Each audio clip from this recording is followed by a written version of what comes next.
When people talk about extreme weather, they usually mean one place, one disaster, one headline. A brutal heatwave in one region, a freak snowstorm in another, a tornado outbreak somewhere else. You look at each one, shake your head, and move on. But every once in a while, the atmosphere produces something so strange, so sharply contradictory, that it stops feeling like weather and starts feeling like evidence. Because in the same week that parts of the American Southwest surged into record March heat, one of the coldest places on Earth did something that should make everyone stop and look twice. Antarctica recorded an extraordinary March cold event, so severe that at Vostok Station, one of the most isolated and reliable cold monitoring sites on the planet, the monthly record was first tied and then broken. Read that again slowly. While one part of the world was pushing into historic heat, another part of the same planet, under the same atmosphere, was dropping into record seasonal cold. Same planet, same week, same sky. And if that contrast feels impossible, that is because it almost is. The spread between those two extremes was staggering. On one side, desert heat building under an abnormally powerful ridge. On the other, deep Antarctic cold, arriving with a force and timing that felt less like ordinary autumn cooling and more like winter, skipping ahead in the script. Not colder than usual, in a vague sense. Not just another cold day in a place that is always cold. A record. Then another one. In March. At the edge of a seasonal transition where the atmosphere is supposed to be moving in one direction, but suddenly seemed to lunge in another. That alone would have been enough to make this week remarkable. But it did not stop there. In Juneau, Alaska, snowfall totals surged far beyond normal seasonal expectations, pushing the city into one of its most intense snow seasons on record. In the Alps, an astonishing burst of snowfall buried mountain regions under more than a meter of snow in roughly a day, triggering shutdowns, warnings, and the kind of disruption that turns beautiful winter scenery into a logistical problem almost overnight. And across the central United States, forecasters were already watching a volatile boundary sharpen between clashing air masses, a setup capable of producing severe thunderstorms, destructive hail, and tornadoes. Heat, record cold, snow overload, violent storm potential, all at once. That is the point where this stops being a collection of dramatic headlines and becomes something else. Because any one of these events, on its own, could be explained away as weather doing what weather sometimes does. The atmosphere is chaotic, records fall, storms happen, snow piles up, heat surges, we know that. But when opposite extremes erupt across the same hemisphere in the same time window, and when they do so with this kind of symmetry, this kind of persistence, and this kind of scale, the story changes. You are no longer looking at random noise, you are looking at structure. And structure is always more serious than spectacle. What makes this week so disturbing is not simply that the numbers were extreme. It is that the atmosphere appeared to be holding a shape, a hot side and a cold side, a locked pattern, a system that was not smoothly redistributing energy the way it normally does, but instead storing contrast, sharpening boundaries, and forcing very different parts of the world into very different versions of instability at the same time. That is why this matters. Because the most important question here is not, was it hot or was it cold? The most important question is why these extremes appeared together, why they held their positions long enough to intensify, and why the entire system began to look less like a moving flow and more like a machine stuck in a distorted configuration. And once you ask that question, the story gets deeper very quickly. Because the real warning sign may not be the heat itself, or the Antarctic cold itself, or even the snow and severe weather erupting in the middle. The real warning sign may be that all of them seem to belong to the same atmospheric arrangement, as if one larger circulation pattern was expressing itself through different local outcomes depending on where you stood beneath it. In other words, this may not be a story about weird weather. It may be a story about a stressed atmosphere, a story about a circulation system that, for at least one dangerous stretch of time, seemed to lose its normal ability to spread energy cleanly, and instead began separating the planet into opposing thermal regimes. One side baking, another side freezing, and the collision zones between them turning unstable. That is a much bigger story, and it is also the reason almost nobody is framing this correctly. Because from the surface, these events do not naturally look connected.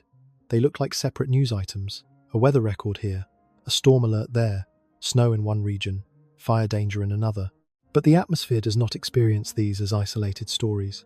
It experiences them as one continuous circulation problem, one pressure geometry, one distorted flow field. one imbalance expressing itself through many local faces. And if that is what we are looking at, then we are no longer asking whether this week was unusual. We are asking whether the atmosphere just showed us a visible sign of deeper mechanical stress inside the system itself. Because weather does not need to become uniformly catastrophic to become more dangerous.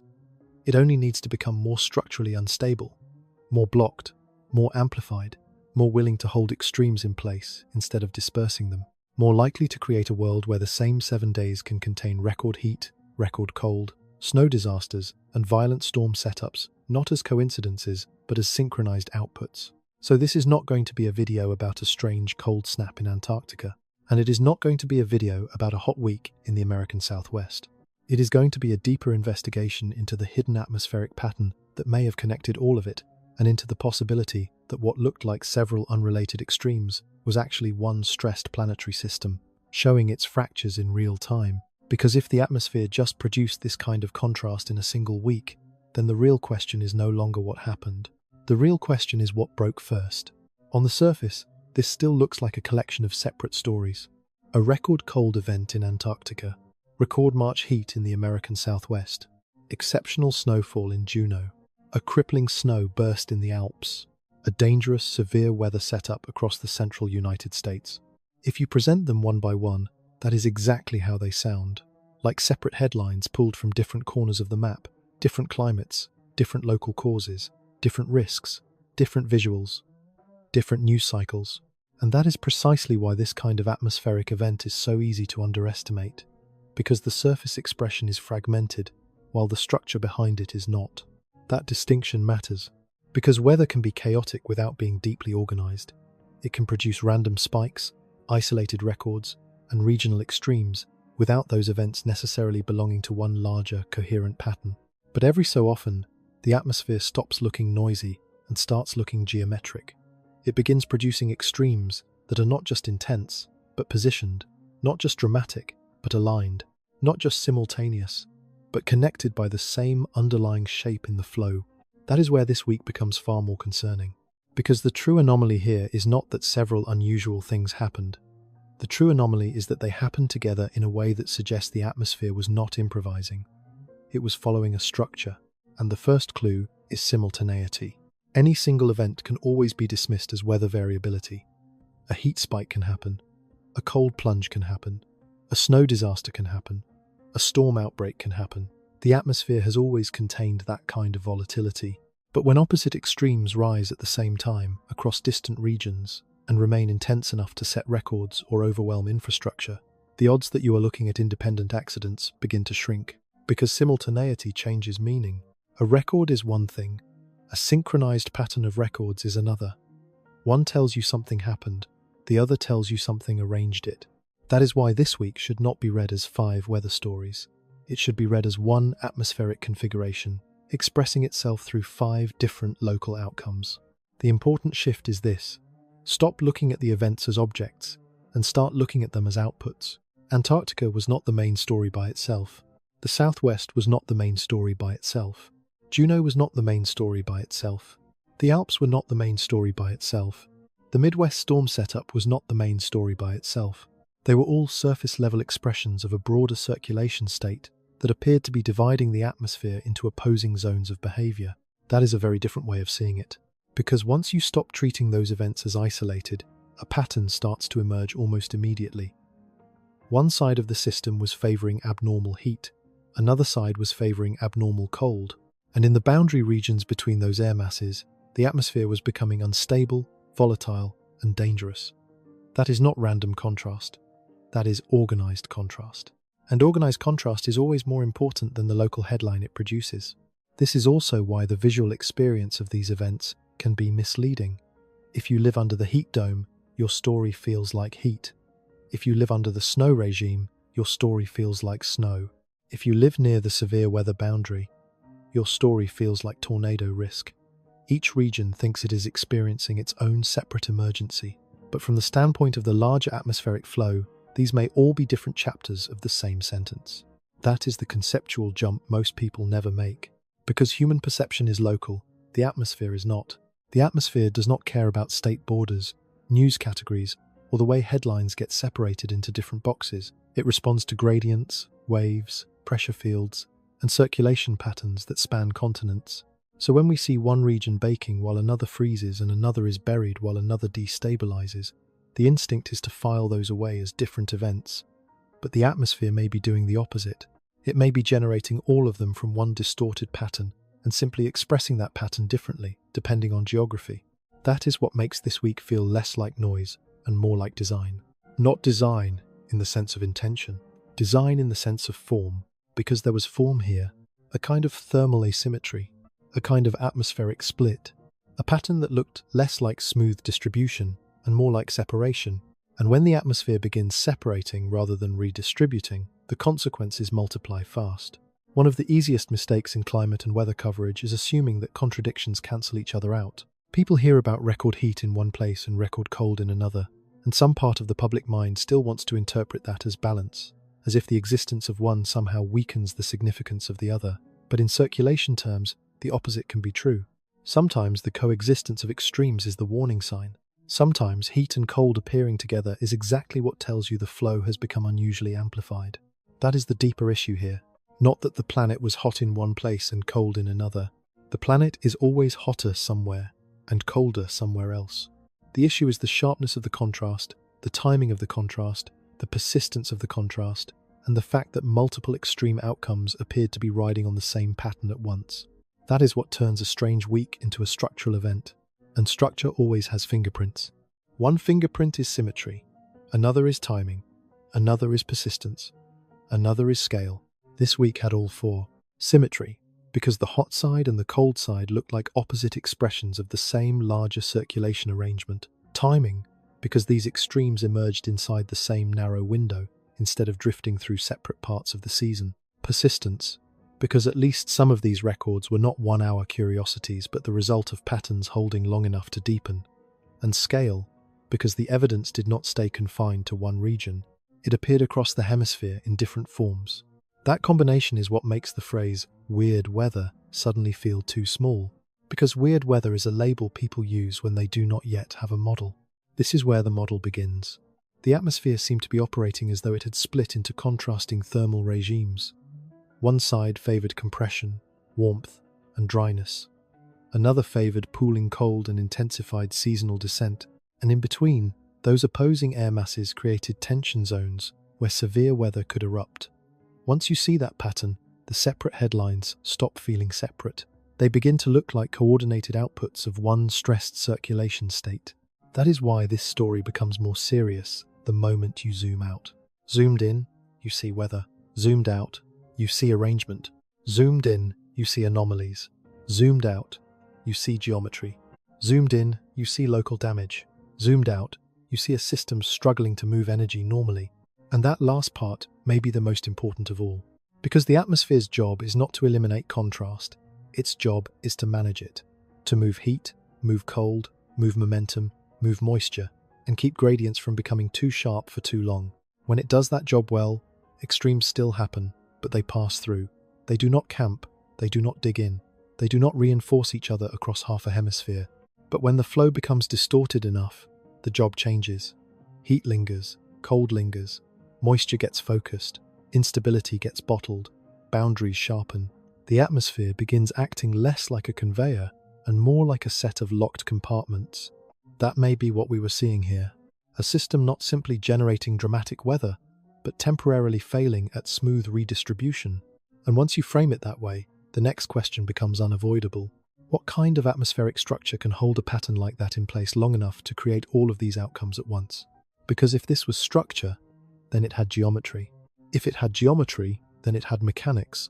And if it had mechanics, then the story is no longer about headlines. It is about the shape of the flow itself. To understand why all of those extremes appeared together, you have to stop thinking in headlines and start thinking in shape. Because the atmosphere is not just a list of conditions, it is a moving structure, a geometry of pressure, temperature, momentum, and flow. And when that geometry becomes distorted enough, the planet can begin producing opposite extremes at the same time. Not because the system has become random, but because it has become organized in the wrong way. That is the key idea here. What we may have been looking at was not simply a hot pattern in one place and a cold pattern somewhere else. What we may have been looking at was a dipole, one atmospheric structure with two opposite outputs. One circulation arrangement dividing the system into contrasting thermal regimes, with one side favoring abnormal warmth and the other favoring abnormal cold.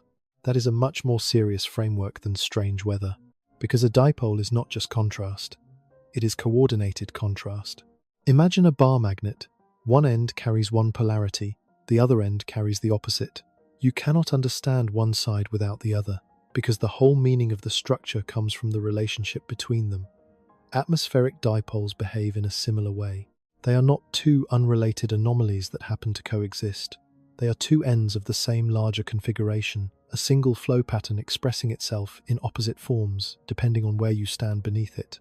That is why one side of the map can be baking while another is freezing, and why both can still belong to the same story. A simpler way to think about it is this: one machine, two outputs. The machine is the circulation pattern. The outputs are the extremes.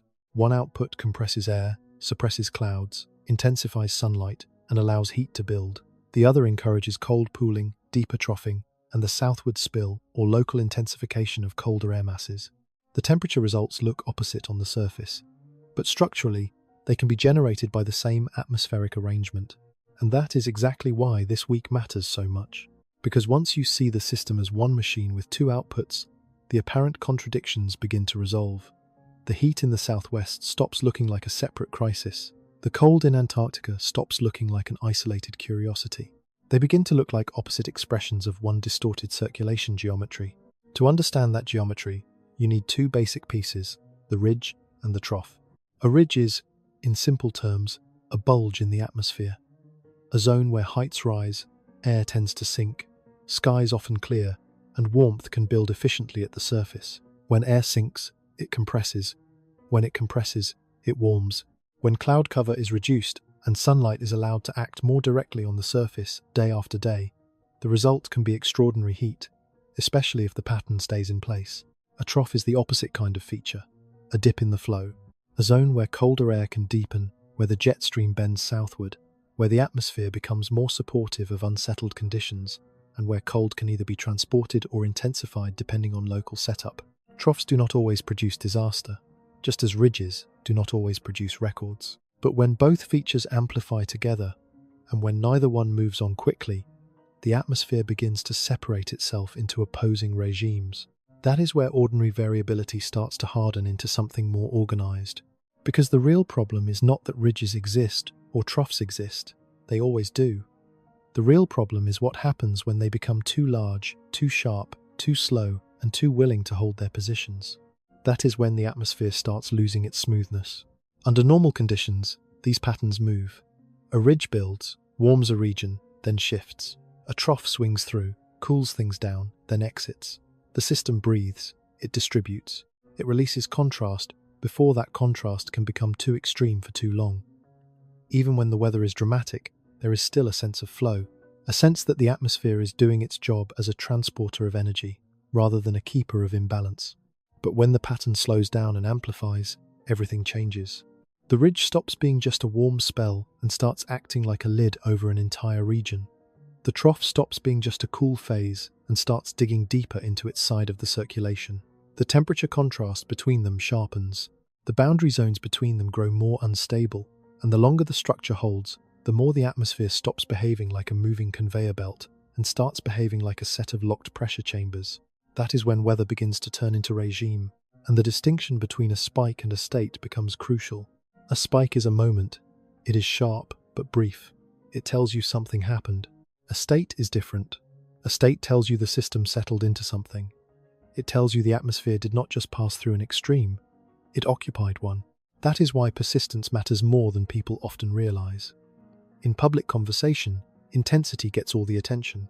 The hottest temperature, the lowest reading, the most snow in 24 hours, the strongest wind gust. But from a structural standpoint, duration can be even more revealing. Because the longer an anomaly holds, the less likely it is that you are looking at random turbulence, and the more likely it is that you are looking at a circulation pattern that has found a way to maintain itself. That is exactly what makes amplified ridges and deep troughs so dangerous. They are not just producers of extremes, they are containers of extremes. On the ridge side, heat is allowed to build on itself. Soil dries, air sinks, cloud cover reduces, surface heating becomes more efficient. The whole region can begin feeding back into the very warmth that the ridge already favors. On the trough side, cold can pool. Seasonal transitions can accelerate in the wrong direction. Storm tracks can focus, and the atmosphere can begin organizing moisture and instability in ways that make local consequences more severe. The specifics differ by region, but the logic is the same. The pattern holds, so the outcome deepens. That is why symmetry matters. Because when the atmosphere develops a hot side and a cold side that are both unusually intense and both unusually persistent, that symmetry itself becomes a clue. It suggests the extremes are not just happening near each other by chance. It suggests a common geometry is shaping both.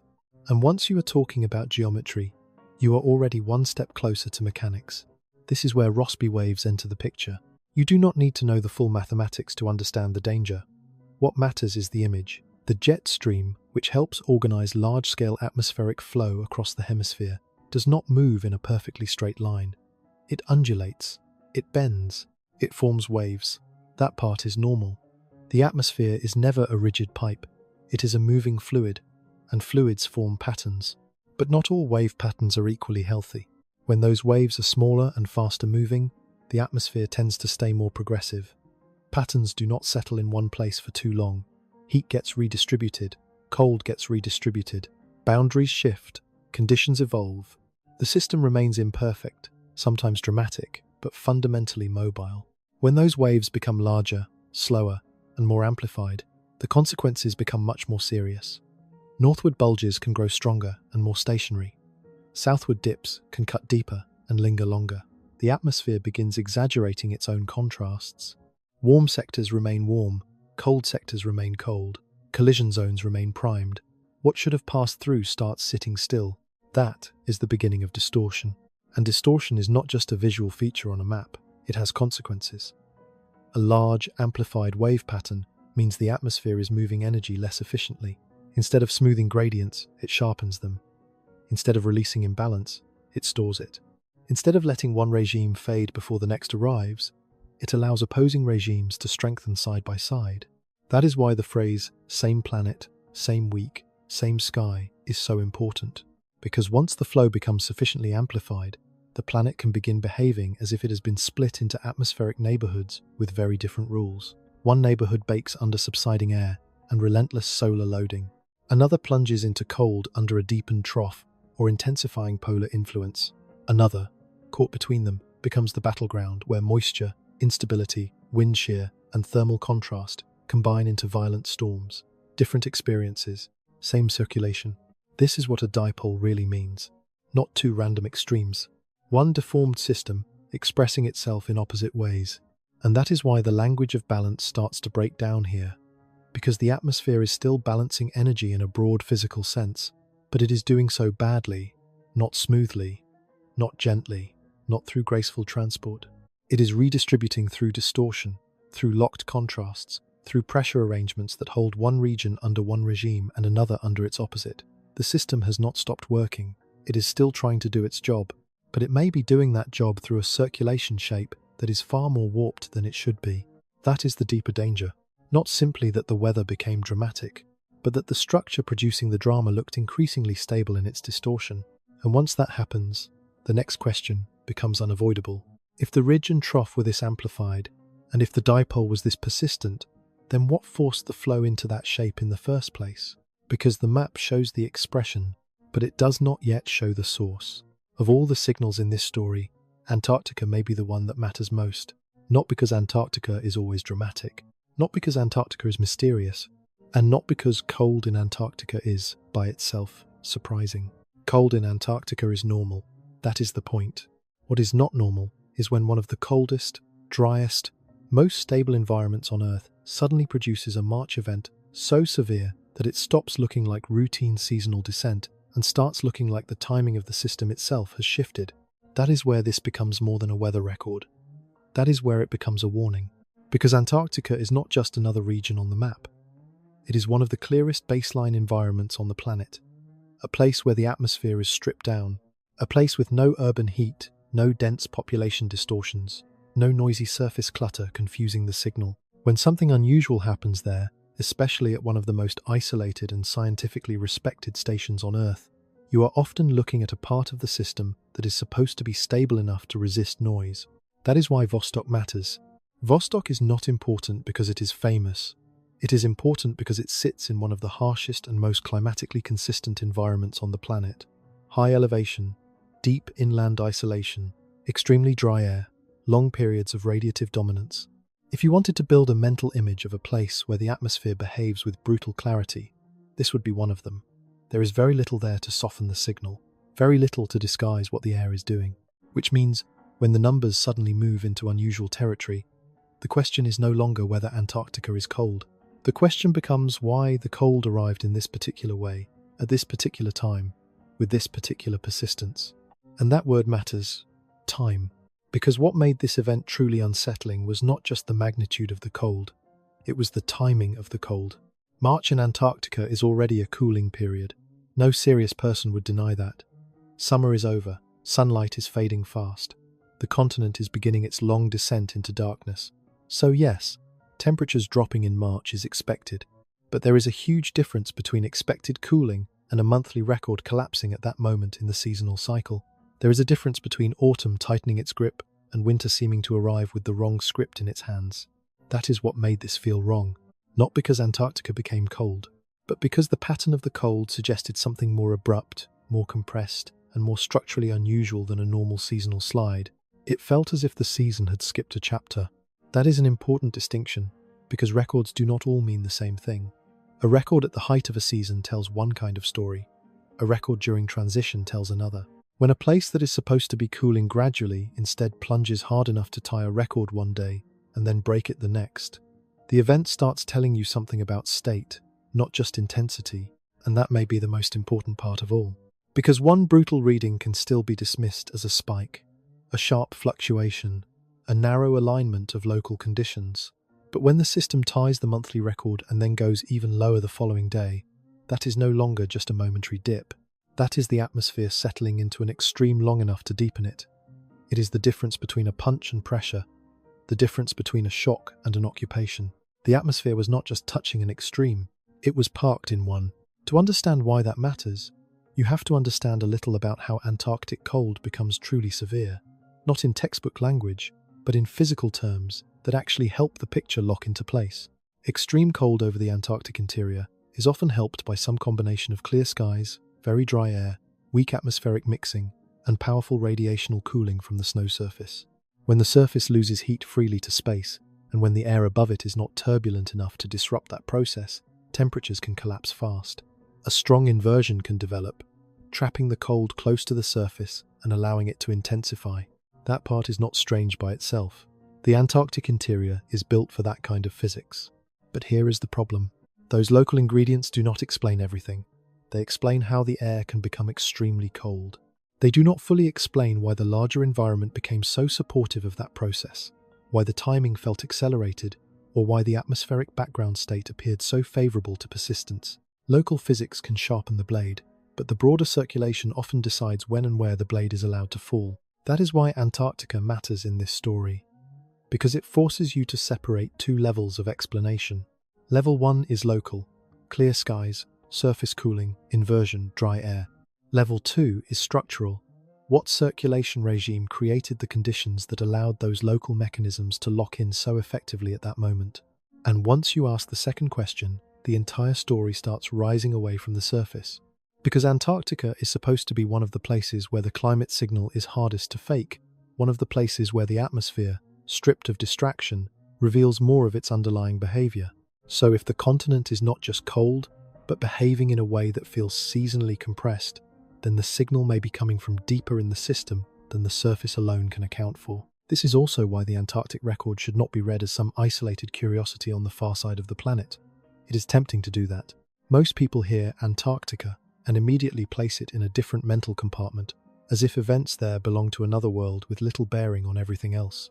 But if this week's extremes were in fact part of one larger atmospheric configuration, then Antarctica was not the outlier, it was one end of the structure, and that makes the cold there far more significant. Because in a distorted system, the extreme edge is often where the structure becomes easiest to see. The hot side tells you one thing, the cold side tells you another, but the cold side, especially in a place as baseline stable as interior Antarctica, can tell you whether the system is merely unusual or whether its seasonal logic has started to bend. That is what made Vostok so important. It was not simply reporting cold. It was reporting that the atmosphere, in one of the least ambiguous thermal environments on Earth, had aligned itself strongly enough to force a monthly record during a transition period where the descent should have been steepening, yes, but not breaking in that way. And once again, the back-to-back nature of the event matters. A single record can be meteorology. A repeated deepening can start to look like structure. That is where the emotional weight of this story really begins to gather. Because Antarctica is supposed to feel stable in its extremity. Brutal, yes. Unforgiving, yes. But stable, predictable in its own logic. Ordered in its hostility.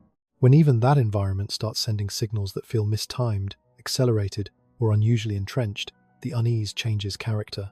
It becomes less about one record and more about what kind of atmospheric background is capable of producing it. And that question does not stay in Antarctica. It moves upward, because if the surface in one of Earth's most stable cold environments was suddenly able to lock into a March extreme this efficiently, then the source of that setup may not have begun at the surface at all. It may have been prepared in advance, upstream, by changes in the circulation above it, changes the surface only revealed after the fact. That is the moment where this stops being a story about an Antarctic record and becomes a story about the hidden architecture that may have made that record possible. If Antarctica showed us one end of the structure, the central United States showed us what happens when the structure starts colliding with itself. Because the atmosphere does not only reveal its stress through records at the extremes, it also reveals that stress along the boundaries, in the places where one regime runs into another and neither side can hold its shape cleanly without consequences. And during this pattern, one of the most dangerous places on the map was not the hottest region or the coldest region, but the line between them. That line matters, because when people imagine severe weather, they often picture storms as local accidents. A thunderstorm forms, a tornado touches down, hail falls, damage follows. But on the largest scale, severe weather is often the atmosphere's way of negotiating imbalance. It is what happens when heat, moisture, instability, wind shear, and contrasting air masses are forced into the same corridor at the same time. In other words, it is not just weather turning violent. It is a boundary beginning to release pressure.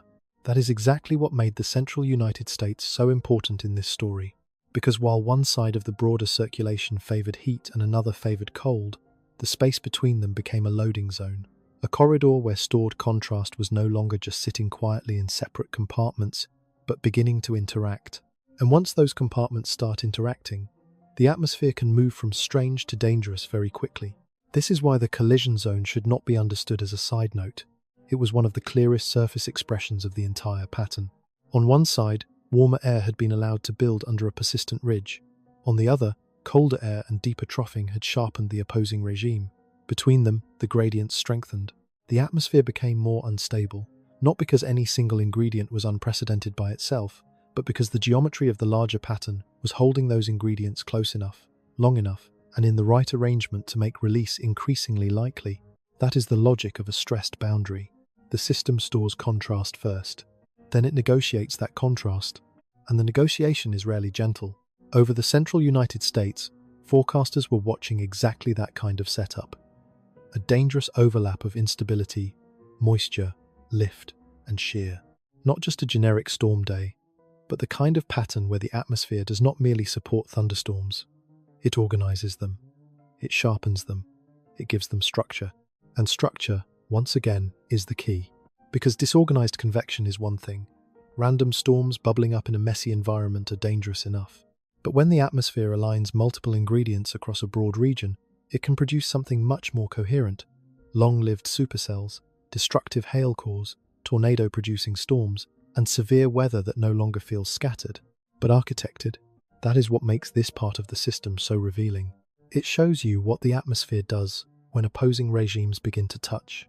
To understand why that matters, you have to look at one of the most important hidden ingredients in the setup, the cap. At first glance, the word sounds small, almost harmless. But in severe weather terms, the cap can be one of the most consequential features in the entire pattern. A cap is essentially a layer of warm air aloft that suppresses rising motion below it. It keeps ordinary surface instability from breaking through too early. It prevents the atmosphere from venting itself in messy, scattered convection.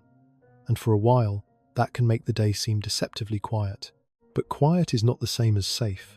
In fact, a strong cap can make the environment more dangerous, precisely because it delays release. Think of it like a pressure cooker lid. Heat is building underneath. Moisture is rising from the Gulf. Surface temperatures are increasing. Instability is accumulating.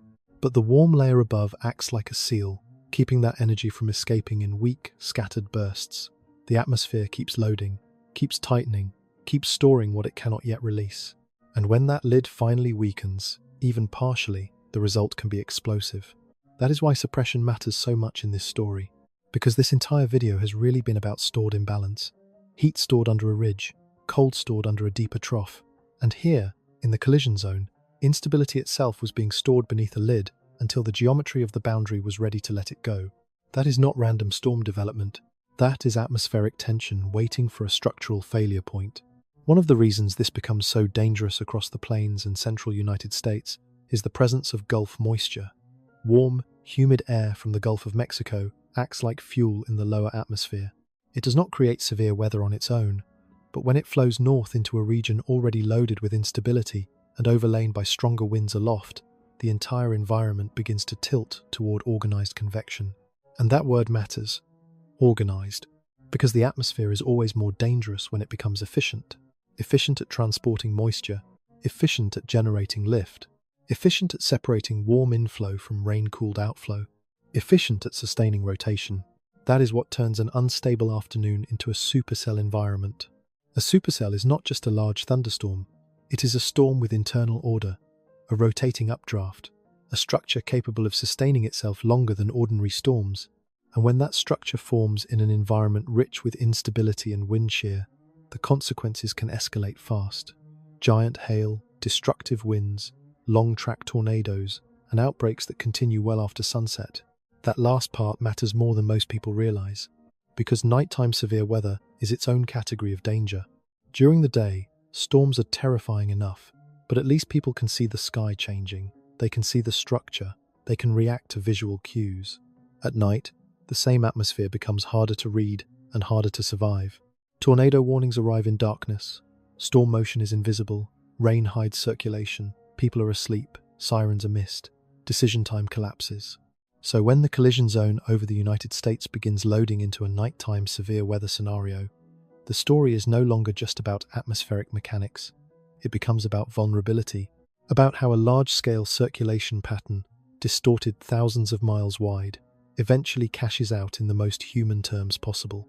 A house, a road, a warning, a few minutes, and whatever happens next, that is what makes the collision zone such a crucial part of the larger structure.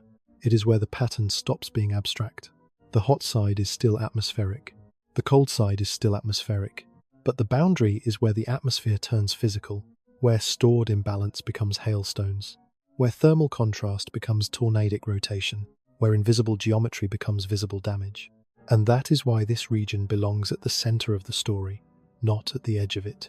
Because if the atmosphere had simply split into a hot side and a cold side, the pattern would already have been remarkable. But the fact that the boundary between those sides was also becoming violently unstable tells you something even more important. The system was not just separated, it was under tension, and tension always seeks release. This is also why severe weather cannot be treated here as a separate chapter with its own independent cause. The temptation is always to compartmentalize. Antarctica is one issue, southwest heat is another, plains tornadoes are something else entirely, but that kind of thinking hides the system-level truth. The severe weather was not a detour away from the broader atmospheric pattern, it was one of the most logical consequences of it. If one side of the structure favored compression, heating, and dryness, and the other favored deeper cold and sharper troughing, then the air between them was always going to become a battleground. The only question was how much instability would be allowed to accumulate before the atmosphere started forcing the issue. That is why the collision zone matters so much. It is not just where the pattern becomes dangerous, it is where the pattern reveals its cost. Because the atmosphere can store imbalance for only so long before something has to happen with it. Boundaries sharpen, lift intensifies, the cap weakens, storms initiate, rotation organizes. The system begins trying to correct what it has failed to redistribute smoothly. And from the ground, that correction does not feel like balance being restored. It feels like violence. That is the hard truth about atmospheric stress. It does not always announce itself where the gradients begin. Sometimes it announces itself where the gradients finally break. And once you understand that, the central United States stops looking like an unrelated severe weather story. It starts looking like exactly what it was: the release valve of a distorted circulation pattern that had been storing contrast across the map for days. Which leads to the next and even more uncomfortable question. If the hot side, the cold side, and the collision zone were all parts of one larger structure, then what was shaping that structure from above? Because by this point, the surface is no longer enough to explain what we are seeing. The map is showing us the symptoms, but the source still isn't visible. By this point, the surface has taken us as far as it can. The records matter. The heat matters. The snow matters. The storm boundary matters. But none of those things, on their own, fully explain why the atmosphere arranged itself this way in the first place. They show us the expression. They do not yet show us the source. And that is where the story stops being a weather story in the ordinary sense and starts becoming something much more structural, because the part of the atmosphere most people think about is the part they live inside, the troposphere, the layer where clouds form, storms build, winds shift, rain falls, and weather becomes visible. It is the layer of lived experience, the layer of forecasts, radar maps, satellite loops, and headlines. When people say the atmosphere, this is usually the part they mean, because this is the part that touches the ground and touches us. But the atmosphere does not end where our attention ends. Far above the weather we can see, roughly 30 kilometers overhead, there is another layer that for a long time was treated almost like a passive attic above the real action, the stratosphere. Thin, cold, stable in a different way, and once assumed to be only loosely connected to the daily machinery of weather near the surface. In older ways of thinking, the stratosphere was important to atmospheric science, yes, but not the place ordinary people needed to care about if they wanted to understand the storms outside their windows. That assumption did not survive the data, because over time, it became increasingly clear that the stratosphere is not just some detached upper chamber floating above the real atmosphere. It is part of the same system. And under the right conditions, changes up there can cascade downward, alter circulation below, and reshape weather patterns at the surface days or even weeks later. That is the conceptual leap that changes everything here. Because once you understand that the surface does not always generate its own extremes independently, the whole story rearranges itself. Antarctica stops being just an Antarctic story. The Southwest stops being just a heat story. The collision zone over the United States stops being just a severe weather story. They begin to look like delayed surface responses to a larger structural disturbance that may have started well above the layer where people usually look. That is where the stratosphere enters. And with it, one of the most misunderstood phrases in atmospheric science: sudden stratospheric warming. The name sounds almost harmless, technical, remote, like the sort of thing that belongs in a research paper, not in a story about what is happening over entire continents. If you hear the phrase for the first time, it almost sounds as if the problem is simply that the upper atmosphere gets a little warmer than expected. That is not the story. The warming is real, but the warming is not the deepest point. It is the signal that something larger in the circulation is being disrupted. A sudden stratospheric warming event, often abbreviated as SSW, refers to a rapid and dramatic increase in temperatures in the polar stratosphere, sometimes on the order of 30 to 40 degrees Celsius over the course of just a few days. In atmospheric terms, that is enormous. It is not a gentle fluctuation. It is not background noise. It is the kind of change that tells you the upper-level circulation over the pole is under serious stress. And that matters because the polar stratosphere is not empty.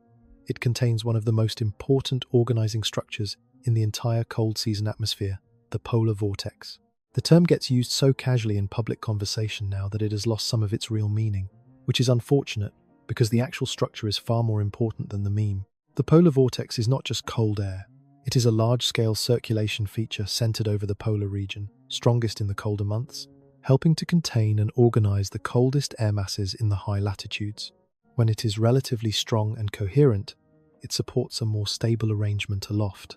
Not a perfect one, but one in which the deepest cold tends to remain better confined. That is why the condition of the vortex matters so much.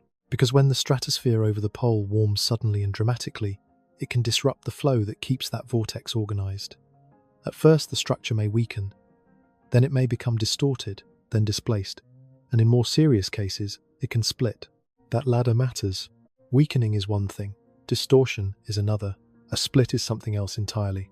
Because once you start talking about a split vortex, you are no longer describing a circulation feature that has merely become less efficient. You are describing a structure that has begun to lose its coherence, a containment pattern breaking into separate lobes, a formally organized system becoming geometrically unstable. And when that happens in the upper atmosphere, the consequences do not have to remain upstairs. They can begin propagating downward. That phrase is crucial.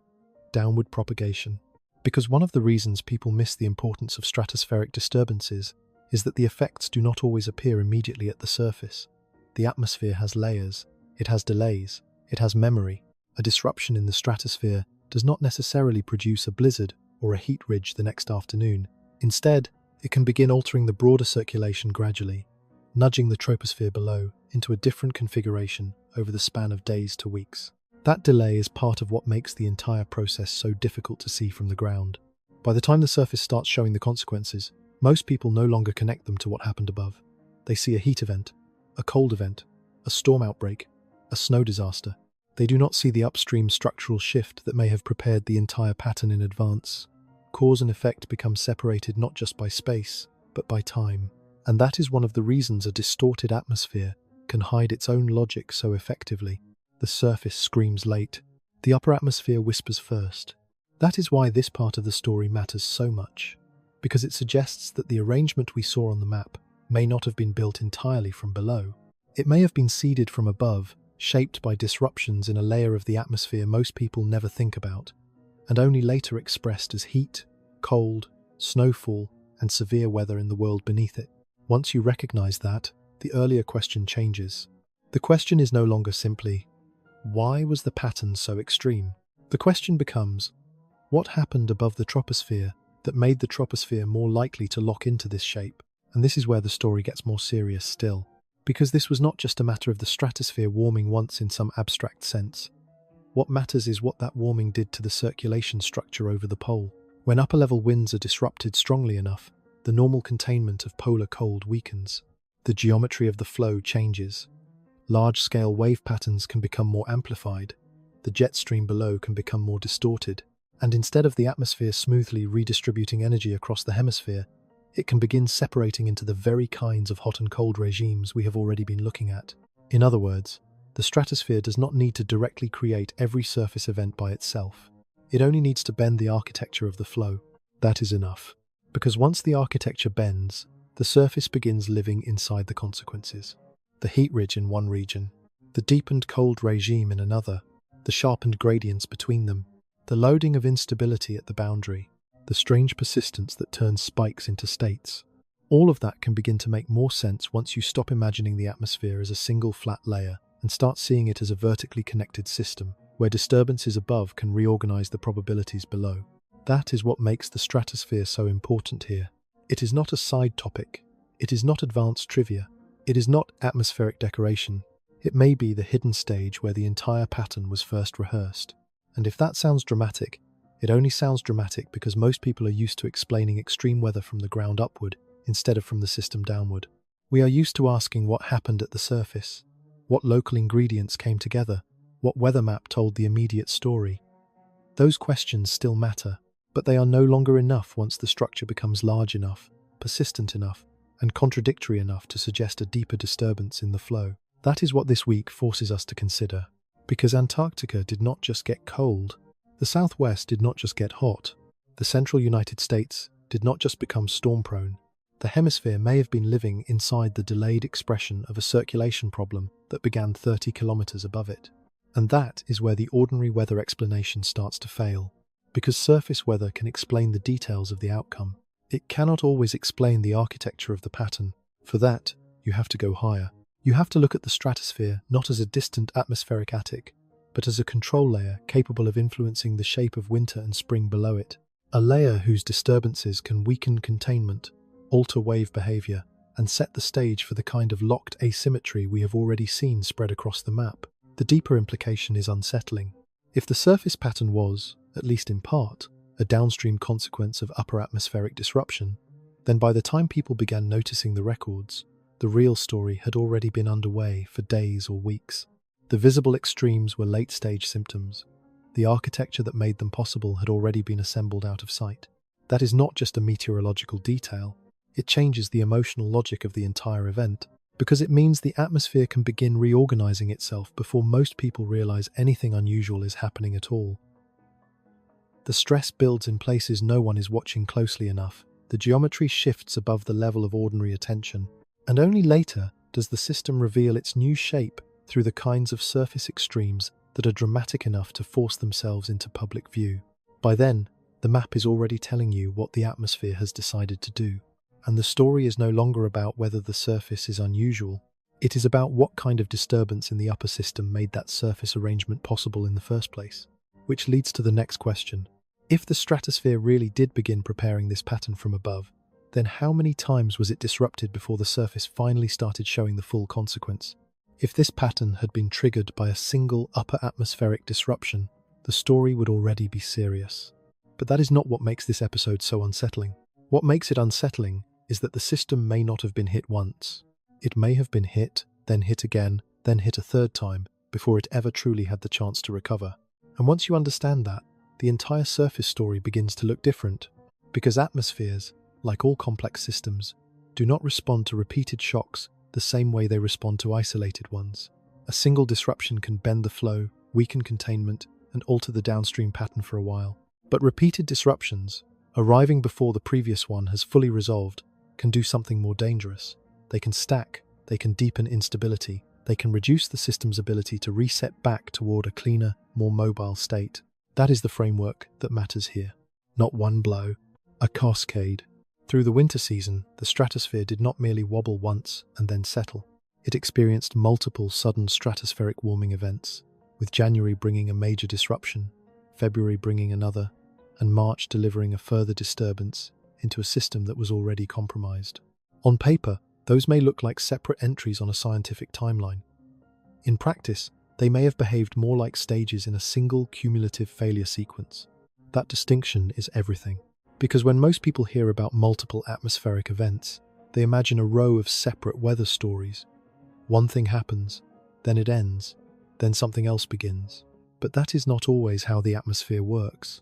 The atmosphere is layered, delayed, and memory-bearing.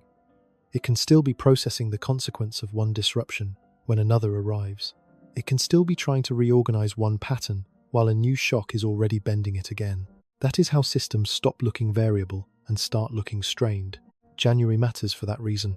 A major stratospheric disruption at that point in the season is not trivial. It can weaken the coherence of the polar vortex, alter the geometry of the flow, and begin setting in motion a downward influence that takes time to express itself fully at the surface.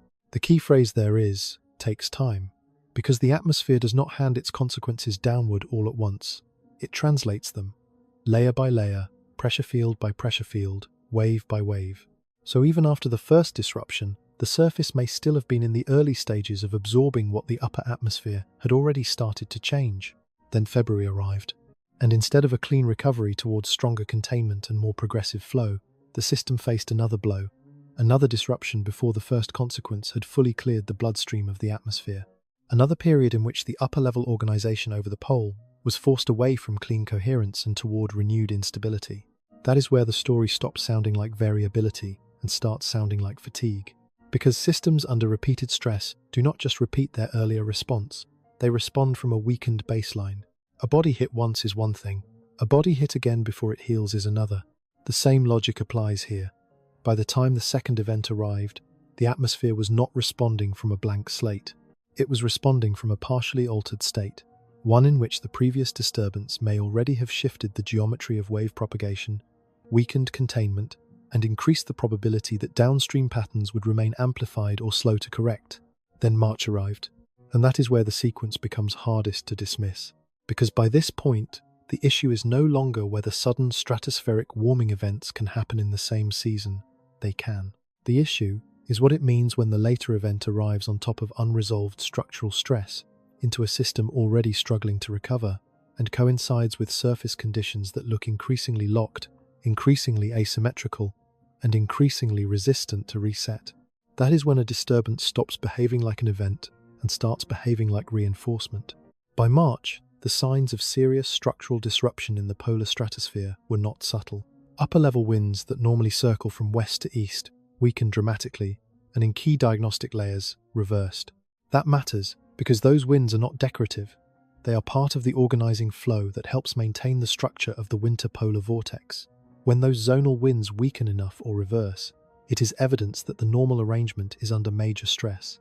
And in more severe cases, the vortex does not just weaken, it splits.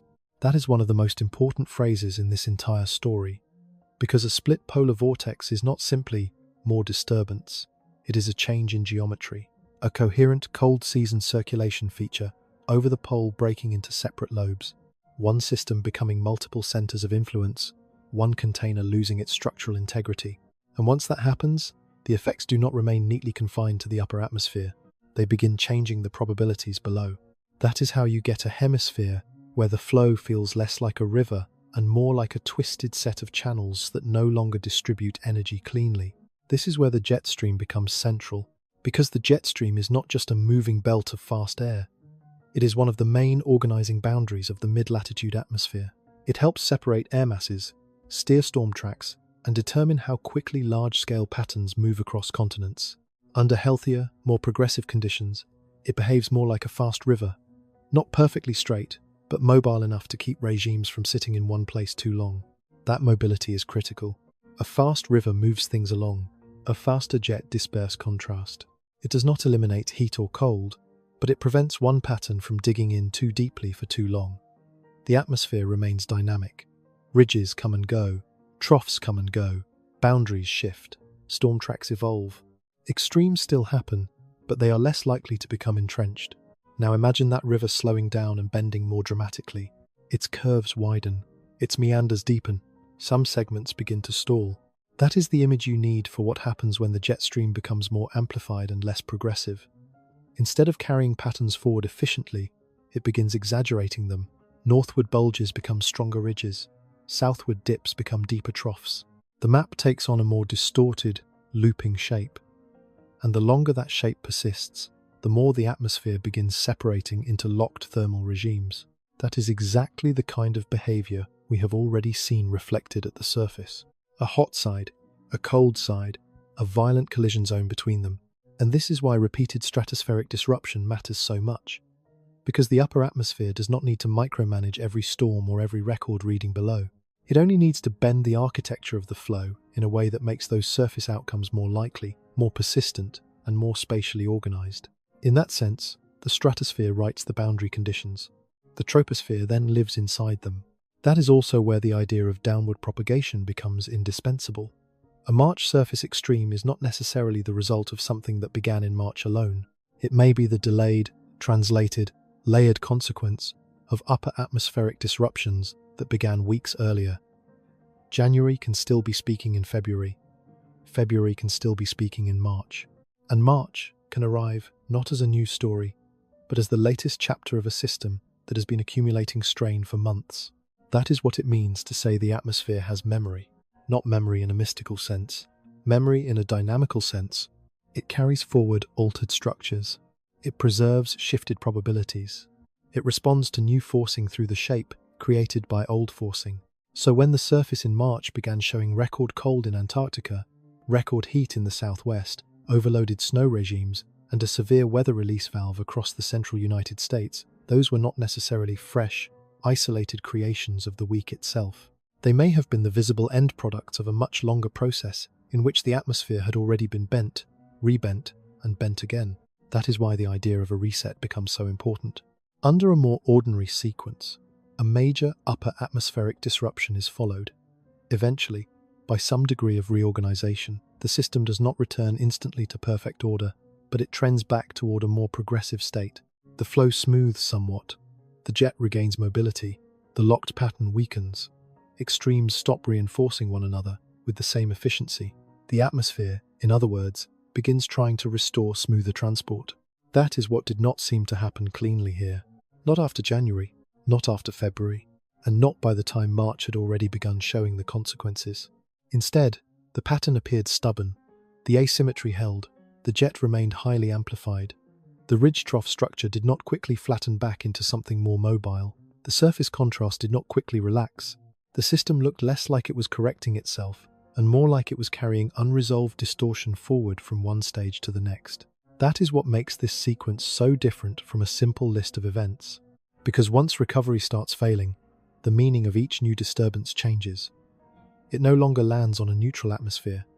It lands on an atmosphere already shaped by earlier stress. And that means each blow can do more than disturb. It can reinforce. This is where some researchers begin asking more difficult questions about resonance, persistence, and self-reinforcing wave behavior. Those questions should be treated carefully. Not everything is settled. Not every apparent persistence mechanism is fully resolved. But the core concern is serious enough to state clearly. Sometimes, the atmosphere can enter a pattern in which the existing wave structure helps maintain the conditions that allow that very structure to continue. That is a dangerous loop. Because then the problem is not merely that nothing has corrected the pattern yet. The problem is that the pattern itself may be resisting correction. A deep ridge favors continued heating and subsidence. A deep trough favors continued cold pooling or storm track reinforcement. A sharpened gradient between them favors instability and violent release. The more these regimes persist, the more each local environment begins feeding the broader contrast. The atmosphere is still moving, still working, still redistributing energy in some broad sense, but it is doing so through a geometry that has become too warped to moderate conditions cleanly. That is what a failed reset looks like. Not silence, not collapse, but distorted continuity. The machine keeps running. It just keeps running in the wrong shape. And that may be the most unsettling possibility in this entire story. Because a single extreme event can always be framed as rare. Even a major stratospheric disruption can be treated as an atmospheric oddity. But a sequence of disruptions, stacked into a season, followed by a jet stream that remains amplified, followed by surface patterns that refuse to relax, begins to suggest something more than rarity. It suggests a system that has temporarily lost some of its ability to restore balance on schedule. That is why March felt so heavy. Not just because of what happened then, but because of everything that may still have been unresolved from before. The heat was not alone. The cold was not alone. The violence at the boundary was not alone. All of it may have been the atmosphere answering repeated upstream shocks with a surface pattern that stayed distorted longer than it should have. And once you see that, the week stops looking like a weather episode. It starts looking like a stressed system carrying cumulative damage. Which raises the next question. If the atmosphere had really been absorbing 3 major blows in one season, and if the jet remained locked long enough to turn those blows into persistent surface extremes, then was this just a rare cascade confined to one winter? Or was it a glimpse of what a more easily disrupted circulation might look like going forward? By now, the separate pieces of this story should no longer feel separate. Antarctica was not just Antarctica. The Southwest was not just heat. Juneau was not just snow. The Alps were not just a mountain weather crisis. And the violent storm set up over the United States was not just another bad severe weather day. They were different local expressions of the same, larger atmospheric fracture. That is the global significance of this pattern. Because once a circulation structure becomes distorted enough, it does not announce itself in only one language. It speaks through whatever geography it encounters. Over one region, that may mean trapped heat under a persistent ridge. Over another, it may mean cold being allowed to pool and deepen. Over another, it may mean extraordinary snowfall where moisture, lift, and terrain all amplify the signal.